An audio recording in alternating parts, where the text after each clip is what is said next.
जय श्री राम, हर हर महादेव। इस वीडियो में हम बात करेंगे लड्डू गोपाल जी को बिना सेवा के घर में अकेला छोड़कर जा सकते हैं या नहीं। क्या अकेले छोड़कर जाना पाप है?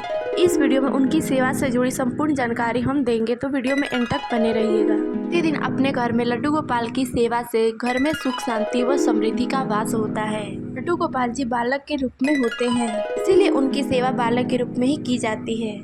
हिंदू धर्म में भगवान श्री श्याम सुंदर के बालक स्वरूप श्री लड्डू गोपाल जी की सेवा और पूजा का काफी महत्व बताया गया है। वर्तमान समय में लगभग प्रत्येक के घरों में लड्डू गोपाल जी की सेवा व पूजा होती है।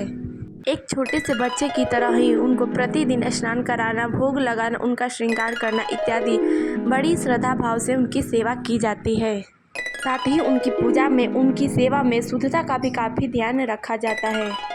लेकिन जब हम कई बार घर से बाहर जाते हैं तो साथ में लड्डू गोपाल जी को बाहर ले जाना संभव नहीं हो पाता है। ऐसी परिस्थिति में कुछ नियमों को ध्यान में रखकर आप लड्डू गोपाल जी को घर पे रख के उनकी सेवा कर सकते हैं। जिस प्रकार आप एक छोटे बच्चे को घर में अकेला नहीं छोड़ते, ठीक उसी प्रकार लड्डू गोपाल जी को भी घर में अकेला नहीं छोड़ना चाहिए।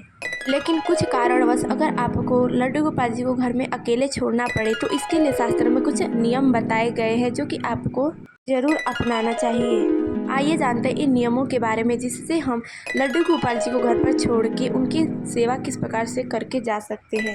शास्त्रों के अनुसार घर से बाहर जाते समय यदि किसी कारणवश लड्डू गोपाल जी को घर में अकेला छोड़ना पड़े तो उन्हें सुला देना चाहिए। तो साथ ही कई प्रकार के भोग व्यंजन उनके सामने रख देने चाहिए। साथ ही जल रख देना चाहिए।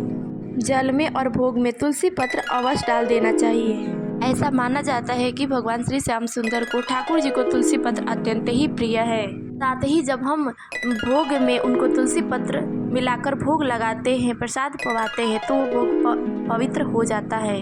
लड्डू गोपाल जी को एक कटोरी में उतने ही तुलसी पत्र रखें जितने दिन के लिए आप उन्हें घर में छोड़कर जा रहे हैं। इस प्रकार आप ठाकुर जी को सुला करके उनसे क्षमा प्रार्थना करते हुए भगवान को भोग लगाकर, जल रखकर तथा उसमें तुलसी पत्र अर्पित कर उनको भोग समर्पित कर आप घर से बाहर जा सकती हैं। तो ये थे कुछ नियम जिसे हम ठाकुर जी को घर पर छोड़कर बाहर जा सकते हैं। तो आइए अब हम जान लेते हैं प्रतिदिन के पूजा के कुछ नियम जो कि हमारे ठाकुर जी के लिए बहुत ही जरूरी है। सबसे पहले ठाकुर जी को गंगा जल या जल से स्नान कर उस जल को तुलसी के पौधे में डाल देना चाहिए। स्नान के बाद ठाकुर जी को साफ सुथरे वस्त्र धारण कराएं। उसके बाद लड्डू गोपाल जी का श्रृंगार करें, उन्हें माला आदि मुकुट धारण कराएं। इसके बाद उनको चंदन का टीका लगाएं, साथ में इत्र लगाएं, मोर का पंख अवश्य उनके मुकुट में धारण जरूर कराएं।